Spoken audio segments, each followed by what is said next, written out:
آیت نمبر 31 سورہ زخرف پارہ نمبر 25۔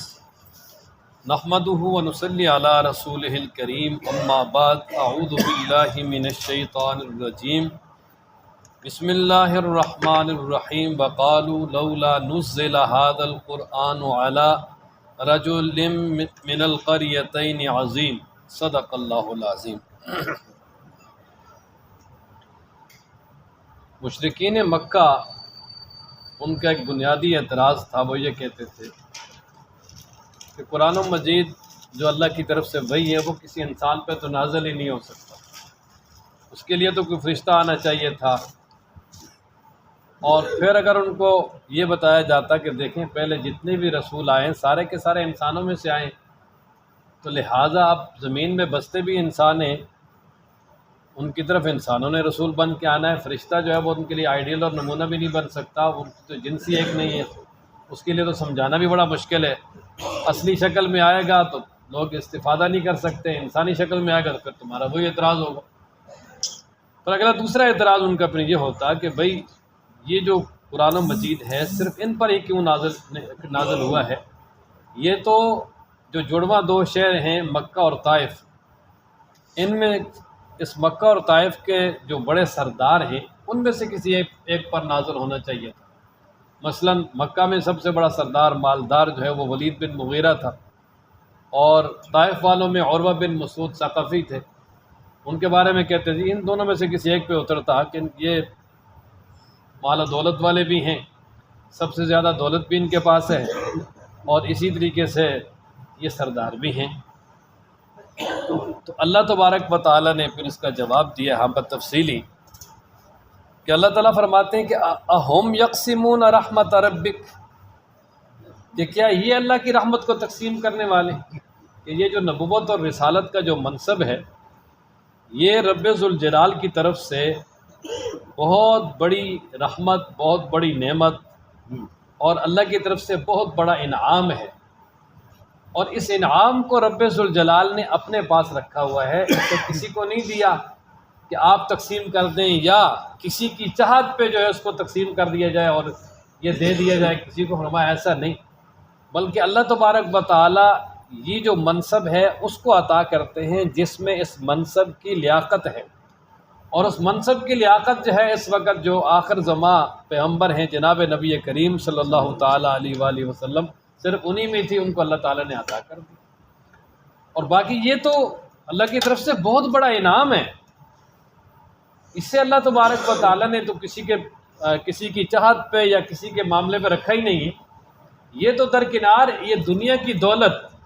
اور دنیا کا مال جس کی اللہ تبارک و تعالیٰ کے ہاں کوئی قدر و قیمت نہیں ہے، کوئی وقت نہیں ہے، اللہ تبارک و تعالیٰ نے اس کی تقسیم اپنے ہاتھ میں رکھی ہے، وہ ان کی چوائس اور چاہت کے مطابق نہیں ہے۔ ایسا نہیں کہ بھئی کسی کی چاہت کے مطابق وہ اس میں بھی جو ہے کمی زیادتی رکھی ہو، نہیں، بلکہ اللہ تعالیٰ نے اسے اپنے ہاتھ میں رکھا ہے، دنیا کی دولت کو بھی۔ اور پھر دنیا کی دولت دینے میں رب ذوالجلال نے تفاوت اور فرق رکھا ہے، اس لیے نہیں کہ جس کے پاس دولت زیادہ ہے تو وہ اللہ کا زیادہ محبوب ہے، جس کے پاس کم ہے وہ اللہ تبارک و تعالیٰ کا پیارا اور محبوب نہیں ہے، یہ بات بالکل بھی نہیں ہے۔ اس کی وجہ یہ ہے کہ دنیا کے مال و متاع کی تو اللہ تعالیٰ کے ہاں قدر ہی نہیں ہے، اللہ تعالیٰ نے اس میں کمی زیادتی رکھی ہے۔ کافروں میں بھی اس سے بھی بہت سارے مالدار ہیں، مسلمانوں میں سے بھی بہت زیادہ مالدار ہیں، ہر طرف نادار بھی ہیں۔ یہ جو کمی زیادتی رکھی ہے، کسی کو بہت زیادہ، کسی کو اس سے کم، کسی کو اس سے کم، کسی کو بالکل گزارے کے مطابق، یہ اس لیے رکھی ہے تاکہ دنیا والے ایک دوسرے سے اپنا کام لے سکیں، ایک دوسرے کو تابع بنا کر، ملازم بنا کے ایک دوسرے سے اپنا کام لے سکیں۔ اب دیکھیں جس طرح کہ ایک آدمی ہے وہ فیکٹری کا مالک ہے، اگر ورکر ہی نہ ملے، کام کرنے والے ہی نہ ہو تو اس کا کیا فائدہ؟ اب یہ اللہ تبارک و تعالیٰ نے ہر فن کے لیے جو ہے نا وہ لوگ پیدا کر دیے ہیں، اور ہر ایک اپنے فن کے ساتھ جو ہے وہ منسلک ہے اور وہ اپنا اپنا کام کر رہا ہے۔ کوئی تاجر ہے، کوئی جو ہے وہ بزنس مین ہے، کوئی کمپیوٹر انجینئر ہے، کوئی ڈاکٹر ہے، اور کوئی مزدور ہے، کوئی معمار ہے، اور کوئی بڑھئی ہے۔ یہ دنیا کے سارے جو کام ہیں، کوئی ہوائی جہاز چلا رہا ہے، کوئی سمندر میں جہاز چلا رہا ہے، تو یہ سارے کے سارے جتنے بھی کام ہیں اللہ تعالیٰ نے ہر ایک کی روزی اس کے ساتھ منسلک کر دیا تاکہ ہر ایک اپنا کام دل جمی سے کرے، اور یہ تفاوت اور فرق بھی اسی لیے رکھا ہے۔ اور ایک تو یہ وجہ تو یہاں بیان فرمائی، اور ایک وجہ پیچھے بیان فرمائی کہ اگر اللہ تبارک و تعالی اس رزق کو دنیا میں پھیلا دیتا اور سب کو جو ہے وہ رزق سے نواز دیتا تو نواز سکتا تھا، اس کے پاس کوئی کمی نہیں تھی، لیکن فرمایا لبغوا فی الارض، یہ تو لوگ جو ہے وہ دنیا میں بغاوت کر دیتے، تباہی اور بربادی جو ہے وہ پھیلا دیتے، اس لیے اللہ تبارک و تعالیٰ نے سب کو مال نہیں دیا، بلکہ جس کے اندر جتنا سنبھالنے کی لیاقت تھی اتنا ہی دیا ہے۔ فرمایا نا وقالو، اور کہا انہوں نے لولا، کیوں نہیں، نزل، اتارا گیا، ھذا القرآن، یہ قرآن، علی رجل، کسی مرد پر، من القریتین، دونوں یعنی قریوں میں سے، دونوں بستیوں میں سے، عظیم، بڑے آدمی پر، یہ عظیم رجل کی صفت ہے، علی رجل عظیم من القریتین، کہ ان دو بستیوں میں سے، یہ جو دو جڑواں شہر ہیں مکہ اور طائف، ان میں سے کسی بڑے آدمی پہ کیوں نازل کیا جو کہ مالداری کے اعتبار سے اور سرداری کے اعتبار سے بڑا ہو؟ تو رب ذوالجلال جواب دیتے ہیں اہم، کیا وہ، یقسمون، تقسیم کرتے ہیں، رحمت ربک، تیرے رب کی رحمت کو، کہ یہ تو اللہ کی رحمت ہے بہت بڑی، کیا ان کے ہاتھ میں کہ یہ تقسیم کرتے ہیں، کو کہتے ہیں جی فلاں کو ملنی چاہیے تھی؟ اللہ فرماتے ہیں نحن قسمنا، ہم نے تقسیم کی ہے، بینہم، ان کے درمیان، معیشتہم، ان کی معیشت، فی الحیات الدنیا، دنیا کی زندگی میں، ورفعنا، اور ہم نے بلند کیا ہے، بعضہم، ان میں سے بعض کو، فوق بعض، بعض کے اوپر، درجات، درجوں کے اعتبار سے، یعنی دنیا میں مال و متاع کے درجوں کے اعتبار سے، کیوں؟ لیتخذ، تاکہ بنا لے، بعضہم، ان میں سے بعض، بعضاً، بعض کو، سخریہ، تابع، یہ تاکہ کچھ سے کام لے سکے دنیا کا۔ ظاہر ہے سب مالدار ہوں گے تو کون مزدوری کے لیے آئے گا، یہ روڈیں کون بنائے گا، اور اتنے بڑے بڑے مشکل کام، اور یہ معماری والا کام، اور پھر اس کے ساتھ جو مزدور وغیرہ وہ کہاں سے لے کر آئیں گے؟ اور آخر میں فرمایا کہ یہ تو ایک دنیا کا عارضی سامان ہے جو لوگ جمع کر رہے ہیں۔ فرمایا وَرَحْمَتُ رَبِّكَ، تیرے رب کی رحمت، خیرم، بہت بہتر ہے، مما، اس سے، یجمعون، جو یہ جمع کرتے ہیں، کہ دنیا میں جو ہے اللہ کی رحمت، مال، اللہ تبارک و تعالیٰ کی رحمت، علم، اور اسی طرح ایمان اور تقوی، اور انبیاء کے لیے جو نبوت ہے اس اعتبار سے، اور پھر آخرت میں جو اللہ تعالیٰ نے ان کے لیے انعامات تیار کر رکھے ہیں، جنت کی نعمتیں، فرمایا وہ اس دنیا کے مال و متاع سے بہت ہی بہتر ہیں، جن کو ملیں گی وہ ہمیشہ ہمیشہ کی، دنیا کا مال تو ختم ہونے والا۔ وَرَحْمَتُ رَبِّكَ، اور تیرے رب کی رحمت، خیرم، بہت بہتر ہے، مما، اس سے، یجمعون، جو یہ لوگ جمع کرتے ہیں۔ وَلَوْلَا أَن يَكُونَ النَّاسُ، اب اللہ تعالیٰ نے دنیا کی مزید حقارت کو بیان فرمایا۔ اللہ تبارک و تعالیٰ فرماتے ہیں اگر یہ ڈر اور یہ بات نہ ہوتی کہ دنیا میں سارے لوگ ایک ہی طریقہ اختیار کر لیں گے، یعنی سارے کفر پہ جمع ہو جائیں گے، تو اللہ فرماتے ہیں کہ ہم ان کافروں کو اتنا مال دیتے کہ ان کے مکانوں کی چھتیں، اور چھتوں پہ جن سیڑھیوں سے چڑھتے ہیں وہ، اور ان کے گھروں کے دروازے، اور جو بیڈ جن پہ یہ آرام کرتے ہیں وہ، یا جن صوفوں پہ یہ تکیہ لگا کے بیٹھتے ہیں وہ، کچھ سونے کے ہوتے، کچھ چاندی کے ہوتے۔ فرمایا وہ چیزیں ہم، یعنی پورا گھر کی کچھ چیزیں، ساز و سامان، ہم ان کو اتنا دے دیتے ہیں کہ کچھ سونے کا ہوتا، کچھ چاندی کا ہوتا۔ لیکن اللہ فرماتے ہیں کہ صرف بات یہ تھی کہ اگر یہ ہو جاتا تو پھر انسان فطرتی طور پہ دنیا کے مال کی طرف حریص ہے، تو پھر جو مسلمان ہیں وہ بھی ایمان چھوڑ کے کفر کی طرف چلے جاتے ہیں، کہتے جی آخرت تو کس نے دیکھی، دنیا میں تو مزے کر لینا، دنیا جو ہے وہ کافروں کو مل رہی ہے، تو لہذا ہم، یعنی دنیا کی خاطر وہ اسلام چھوڑ دیتے، اسلام کو چھوڑ کر دنیا کے پیچھے ہی بھاگنا شروع ہو جاتے ہیں، کہتے ہیں دیکھو جی کافروں کو اتنی چیزیں ملی ہیں تو وہ، لہذا ہمیں بھی اسی صورت میں ملے گی، ہم بھی جب کافر ہو جائیں گے، وہ بھی کافر ہو جاتے، چھوڑ دیتے۔ اللہ فرماتے ہیں صرف یہ خدشہ تھا اور یہ ڈر تھا کہ انسان فطرتی طور پہ حریص ہے، اگر یہ بات نہ ہوتی تو فرمایا ہم کافروں کو اتنا دیتے کہ ان کے گھروں کی چھتیں، ان کی سیڑھیاں، اور ان کے بیڈ، ان کے دروازے یہ سونے چاندی کے ہوتے، باقی چھوٹے سامان یہ تو بڑی دور کی بات، اتنا مال دے دو، کیونکہ اللہ تبارک و تعالیٰ کے ہاں دنیا کے مال کی کوئی وقت نہیں ہے۔ لیکن اللہ تعالیٰ نے پھر تقسیم رکھی، کافروں میں بھی بہت سارے مالدار ہیں، مسلمانوں میں بھی بہت زیادہ مالدار ہیں، بہت سارے لوگ اب مسلمانوں میں بھی ایسے ہیں جن کو اپنی دولت کا پتہ ہی نہیں، اور کافروں میں بھی بہت سارے نادار بھی ہیں، غریب بھی ہیں، اور مسلمانوں میں سے بھی، اور دونوں طبقوں میں جو ہے وہ امیر غریب رکھے، لیکن پھر بھی کافروں کا دولت کے اعتبار سے پلڑا بھاری ہے۔ لیکن کاش کے مسلمان کے لیے اللہ تعالیٰ نے جو زکوٰۃ کا نظام وضع کیا ہے نا، اگر یہ کما حق ہو زکوٰۃ ادا کرنا شروع کر دیں جتنے بھی مالدار ہیں دنیا میں مسلمان، تو دنیا سے غربت ختم ہو اور ان کا بھی مال دوگنا ہو جائے۔ اس لیے کہ اللہ تعالیٰ کا یہ اعلان ہے کہ جو میں صدقہ خیرات کرے گا، زکوٰۃ دے گا، اس کا مال بڑھاؤں گا، ان کا بھی مال دوگنا ہو جائے، ساری پریشانیاں بھی ختم ہو جائیں اور دنیا کی جو غربت ہے ساری کی ساری مٹ جائے، ختم ہو۔ اب پاکستان میں ایسے لوگ بھی ہیں کہ جن کے یعنی اربوں ڈالر کے مالک ہیں، اربوں ڈالر، اور ان میں سے ایک آدمی بھی اگر زکوٰۃ نکالے تو اگر ایک آدمی کے پاس 100 ارب ڈالر جس کی ملکیت ہو تو 2.5 ارب ڈالر تو اس کی زکوٰۃ نکلے گی، 100 ارب ڈالر میں سے 2.5 ارب ہی اگر جو ہے وہ تقسیم کرے تو کہاں تک پہنچتے، لیکن کما حق کو نکالتے کوئی نہیں۔ اور پھر جناب نبی کریم صلی اللہ تعالیٰ علیہ وآلہ وسلم نے مسلم شریف کی حدیث ہے کہ دنیا کے مال کی حقارت کو بیان کرتے ہوئے ارشاد فرمایا، حضرت جابر رضی اللہ تعالیٰ عنہ فرماتے ہیں کہ ایک مرتبہ نبی پاک صلی اللہ علیہ وسلم نے ایک بکری کا بچہ مرا ہوا دیکھا اور جو بالکل یعنی پھولا پھٹا ہوا تھا اور اس سے بدبو آ رہی تھی بڑی شدید قسم کی۔ آپ صلی اللہ تعالیٰ علیہ وآلہ وسلم نے ارشاد فرمایا، یار تم میں سے کوئی اس کو 1 درہم کا لے، کوئی پسند کرتا ہے کہ 1 درہم کا لے لے؟ صحابہ کہنے لگے جی اللہ کے محبوب ہم تو اس کو مفت بھی نہیں لینا چاہتے، اس کے پاس کھڑا ہونا بڑا مشکل ہے۔ تو آپ علیہ السلام نے فرمایا جتنا تمہاری نظروں میں یہ حقیر ہے اللہ کے ہاں دنیا کی دولت اس سے بھی زیادہ حقیر ہے۔ اللہ تعالیٰ کے ہاں دنیا کی دولت کی کوئی قدر و قیمت نہیں، بلکہ حضرت سہل بن سعد رضی اللہ تعالیٰ عنہ وہ فرماتے ہیں کہ نبی پاک صلی اللہ تعالیٰ علیہ وآلہ وسلم نے ارشاد فرمایا، اگر دنیا کے مال اور دولت کی قدر و قیمت اللہ تعالیٰ کے ہاں ایک مچھر کے پر کے برابر بھی ہوتی نا تو فرمایا ایک کافر کو 1 گھونٹ پانی میں نہ ملتی، لیکن اللہ تعالیٰ کے ہاں اس کی کوئی قدر و قیمت نہیں ہے، اس نے دیا ہوا ہے جس کو چاہا جتنا دیا ہوا ہے، چاہے کافر ہے چاہے مومن ہے۔ لیکن آخرت کی جو نعمت ہے وہ صرف ایمان والوں، وہ خاص ہے، فرمایا کہ وہ کسی کو نہیں ملے گی، کافروں پہ اللہ نے حرام کرا دیا۔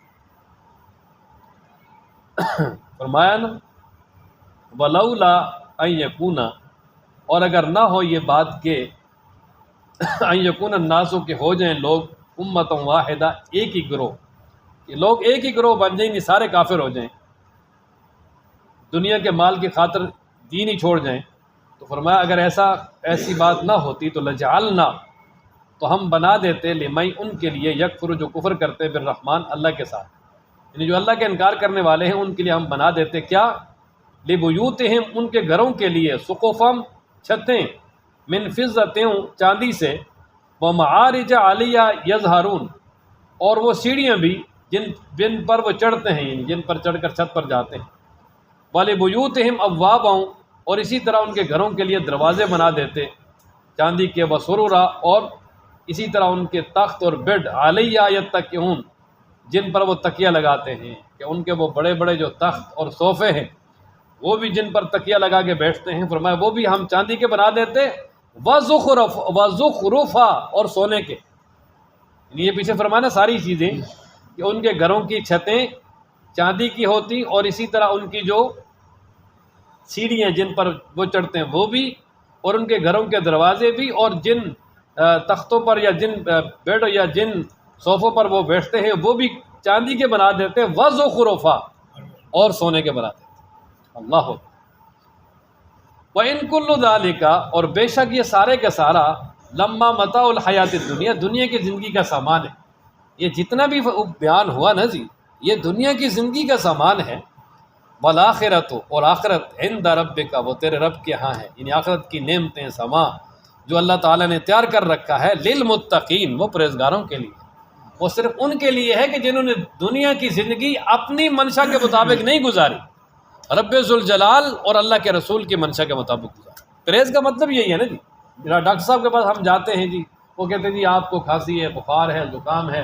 آپ نے دہی نہیں کھانا، چاول نہیں کھانے، فلاں چیزیں۔ اب ہر انسان پرہیز کرتا ہے، جی مجھے چاول منع ہے، شوگر والا کہتا ہے جی میں میٹھی کوئی بھی چیز نہیں کھاتا، مجھے منع ہے، بلڈ پریشر والا بہت زیادہ گرم چیزیں کھانے سے اپنے آپ کو بچاتا ہے، اور بھی جس کو جو تکلیف ہے جو ڈاکٹر اس کے مطابق پرہیز بتاتے ہیں تو وہ پرہیز کرتا ہے، اگر نہیں کرے گا تو بیمار ہوگا۔ تو اسی طرح متقین کا بھی مطلب یہی ہے کہ جو رب ذوالجلال نے پرہیزیں بتائی ہیں، جن گناہوں سے روکا ہے ان سے اپنے آپ کو بچا لے گا، اور جو ان سے اپنے آپ کو بچا لے گا پر وہ ان کے لیے اللہ تعالیٰ نے پھر آخرت میں بہت کچھ تیار کر رکھا ہے۔ اللہ تعالیٰ ہم سب کو عطا فرمائے۔ وَمَن يَعْشُ عَن ذِكْرِ الرَّحْمَٰنِ۔ اب اللہ تبارک و تعالیٰ نے اپنی یاد سے غافل اور دنیا میں منہمک انسان اور اسی طرح گناہوں کا جو رسی اور عادت یعنی عادی ہے، رسی اور عادی ہے، اس کی ایک سزا بیان فرمائی ہے دنیا میں۔ وہ سزا یہ بیان فرمائی ہے کہ اللہ فرماتے ہیں کہ جو ہماری یاد سے غافل ہو جائے اور جان بوجھ کے جو ہے وہ غفلت کرے، جان بوجھ کے اپنے آپ کو جو ہے نا وہ ہماری یاد سے دور کر لے اور جان بوجھ کے وہ اندھا بن جائے اور اللہ کی یاد اور اسی طرح قرآن و سنت کی تعلیمات سے اپنے آپ کو دور کر لے اور دنیا میں اتنا منہمک ہو جائے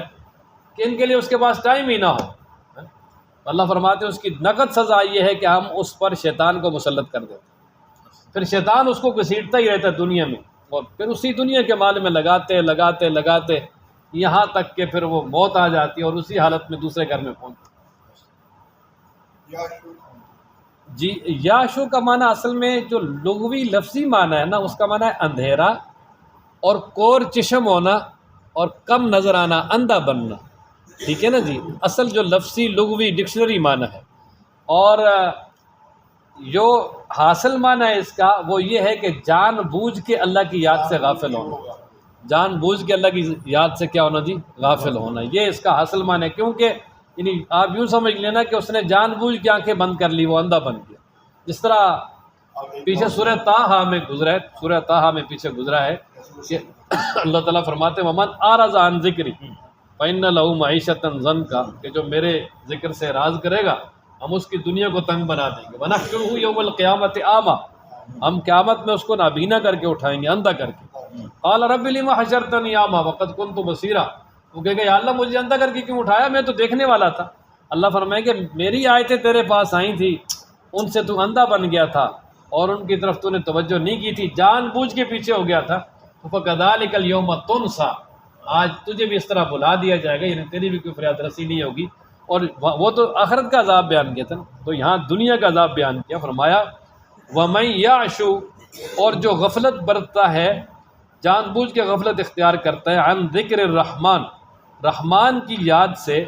نقیض، تو ہم مقرر کرتے ہیں لہو، اس کے لیے، شیطانن، شیطان کو، فہوا، پس وہ شیطان، لہو، اس کا قرین، دوست بن جاتا ہے۔ اچھا، وہ شیطان دوست بن جاتا ہے، جب شیطان دوست بن جاتا ہے تو پھر ظاہر ہے کہ انسان تو دوست سے پہچانا جاتا ہے۔ وہ کہتے ہیں نا صحبت صالح ترا صالح کنند اور صحبت طالح ترا طالح کنند، اچھے کی صحبت اچھے راستے پہ لگاتی ہے، برے کی صحبت برے راستے پہ لگاتی ہے۔ وہ کہتے ہیں کہ نوح علیہ السلام کا بیٹا کچھ دن بروں کے ساتھ بیٹھا تو اللہ تعالیٰ نے خاندان نبوت سے ہی نکال دیا، شیخ سعدی اشعار میں کہتے ہیں۔ اور وہ کہتے ہیں اصحاب کہف کا کتا نیکوں کے ساتھ بیٹھا تو اللہ تعالیٰ اس کو کہتے ہیں انسان بنا کے جنت میں داخل کرے۔ اور قرآن میں آج بھی اس کا بڑا اچھا تذکرہ ہے کہ وَقَلْبُهُمْ بَاسِطٌ ذِرَاعَیْهِ بِالْوَسِیطِ، اپنی کتاب میں اس کو لاریب کتاب میں جو ہے وہ اس کا تذکرہ کر دیا۔ تو اب چونکہ شیطان جب دوست ہو جاتا ہے تو شیطان پھر غلط راستے پہ لگاتا ہے، غلط جو ہے نا وہ راستہ بھی اتنا مزین کرتا ہے اور اتنا خوشنما بناتا ہے کہ وہ انسان یہ سمجھے میں ہدایت پر ہوں اور میں اللہ کا پیارا ہوں۔ جس طرح کافر کہتے تھے نا جی دیکھو ہمارے پاس دنیا کا اتنا مال ہے، ہمارے پاس دولت ہے، ہم تو اللہ کے پیارے ہیں اس لیے دولت ہے، اگر اللہ ہم سے ناراض ہوتا تو ہمارے پاس دولت نہ ہوتی۔ یا جس طرح کل والے درس میں گزرا نا کہ ان کے بڑی دلیل وہ یہ دیتے تھے، کہتے تھے جی اگر اللہ تبارک و تعالی ہمارے شرک پہ خوش نہ ہوتے، بقالوا لو شاء الرحمن ما عبدناہم، اگر ہمارے شرک پہ راضی نہ ہوتے تو ہم کر ہی نہیں سکتے، کیونکہ اللہ کے حکم کے بغیر تو کچھ ہوتا ہی نہیں۔ یعنی وہ اتنے خوش فہمی میں مبتلا تھے، کیا وہ شیطان نے ان کو اتنا جو ہے وہ غفلت میں گم کر دیا اور اتنا گمراہ کر دیا کہ ان کی ہدایت کی طرف آنے کے سارے راستے ہی بند ہو۔ فرمایا نا وَإِنَّهُمْ، اور بے شک وہ یعنی شیاطین جو مسلط ہو جاتے ہیں، چاہے وہ انسانوں میں سے ہو چاہے جنوں میں سے ہوں،